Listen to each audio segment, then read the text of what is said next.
He does ministry in India, which is really, really important. And so I'm going to ask Ravi to come up and share a little bit. So this is my brother, Ravi. Yeah, well, see, he would be hard to recognize, right? Hey, namaste and greetings, Boston friends. I am the infamous friend of Kevin. Although yesterday, as we were touring the city, I felt more Boston. I felt like I was from Boston. But I want to assure you, I'm not from Boston or from New York. I am from India, and that's where I grew up. The Lord really called our family to plant a church in that region. As soon as my parents got married, they planted a church in 1983. And so, we saw how there are so many similarities in the city of Delhi, where I come from, which has possibly now 45 million people. And, it's constantly growing. In the next few years, it'll become one of the largest cities in the world, surpassing Tokyo. But Delhi truly reminds me of Boston. It's a conglomeration of so many people, diverse people coming from all over the world, and people just have different ideas, thoughts about spirituality and, different. And many of them are confused, so they're searching for hope in wrong places. They're searching for friendships in places that leads them away from the true knowledge of God. And so, seeing all that, and hearing stories from Kevin, how when you live in Boston, like there is a 100% chance that growing up you will never interact with true believers, and that's what happened as I heard his story about his daughters. And so that's how I grew up in Delhi. I grew up 21 years not knowing anyone who was a Christian in my school, college, and neighborhood. So like growing up like that, you end up befriending a lot of friends that have alternate theories about spirituality, religion, and obviously, that led me on the wrong path. But thankfully, because my parents had started a church, I saw a lot of cool people like you guys, sharing faith, sharing the power of love and joy and forgiveness. And that really was attractive. And so that was the only time I experienced hope in a very dark place. So India is considered one of the most unreached and unengaged regions in our world. And they say at least 40 million people die in India every year without ever hearing the name of Jesus. So there is 100% chance that 94% of people in India will never ever have access to the gospel, and very similar to Boston. So I am very honored and privileged to visit with you guys, because you guys, remind me of Matthew 28:16 onwards, becoming a Great Commission church, and you guys are bringing light in a very hostile environment here in Boston. And so I'm very honored to be with you guys this morning. And I just want to read from Psalms 96, as Kevin put me on this spot, and I was like, God, what word should I bring to my friends here at the Church of Well? And, it reminded me of when David was bringing the Ark of the Covenant into the temple, like Jerusalem.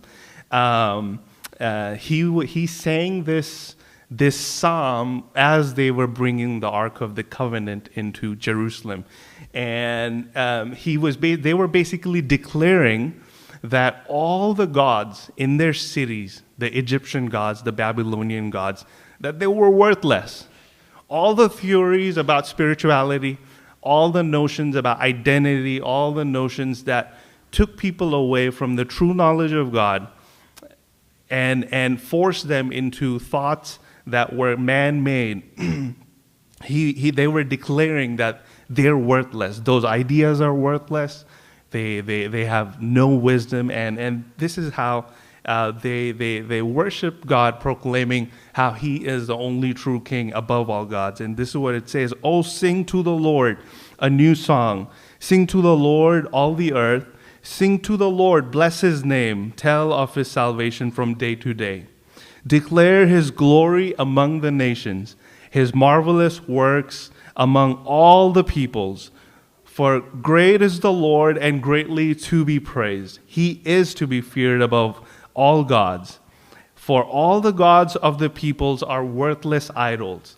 But the Lord made the heavens. Splendor and majesty are before Him, and strength and beauty are in His sanctuary. Ascribe to the Lord, O families of peoples. Ascribe to the Lord glory and strength. Ascribe to the Lord the glory due His name. Bring an offering and come into His courts. Worship the Lord in the splendor of His holiness. Tremble before Him, all the earth. Say among the nations, the Lord reigns. Yes, the world is established. It shall never be moved. He will judge the peoples with equity. Let the heavens be glad and let the earth rejoice. Let the sea roar and all that fills it. Let the field exult and everything in it. Then shall all the trees of the forest sing for joy before the Lord, for He comes to judge the earth. He will judge the world in righteousness and the peoples in His faithfulness. You know, God has given us a wonderful mission to declare the good news of salvation through His Son, Jesus. And I am really honored this morning to even be with you guys, to lock arms in bringing the good news to people in South Asia. And some of the things that we're involved in is basically church planting through leadership development and sending missionaries and pastors to plant house fellowships where people can come and hear the good news of Jesus. And one of the things that we pursue is protecting children, vulnerable children living in desperate poverty. And I don't know if you guys have heard that Compassion International recently was banned from functioning in India. World Vision was banned from functioning in India. And we were one of their partners, and we recently started our own child sponsorship platform, and I've put out some of the pamphlets in the back, and you guys can pick it up and learn more about it. But that is one of the way we can support some of the church planting work, some of the child protection work that we pursue. And there's grave spiritual poverty in that region, and there's also grave physical poverty in that region.